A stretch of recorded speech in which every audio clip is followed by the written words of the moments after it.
ওই দেখ দেখ পাগল যাইতেছে। দূর বেটা, ও কিসের পাগল? ওরে দেখা তোর পাগল মনে হয়? আরে বেটা হ পাগল। এদিকে আয়।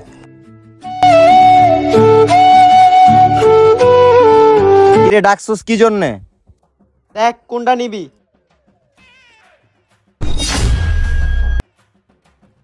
আচ্ছা যা এবার। কি রে, ও 50 টাকা রেখা 10 টাকা নিল কা? আরে বেটা আমি প্রতিদিনই ওর সাথে এরকম গেম খেলি। ও 50 টাকা রাইখা 10 টাকা নেয়। এবার বোঝ ওই কত বড় পাগল। কি কস তুই? দাঁড়া আমি আইতেছি। ওই বেটা দাঁড়া। ওই বেটা তুই কি সত্যি পাগল? ও তোর 50 টাকা 10 টাকা দিল, তুই 50 টাকা না নিয়ে তুই 10 টাকা নিলি। আরে ভাই বুঝবেন না, ওই প্রতিদিনই আমার লগে এরকম গেম খেলে। আমি যদি 10 টাকা নোট রেখে 50 টাকা নোট নেই তাহলে ও আমার সাথে এরকম গেম আর খেলবো না।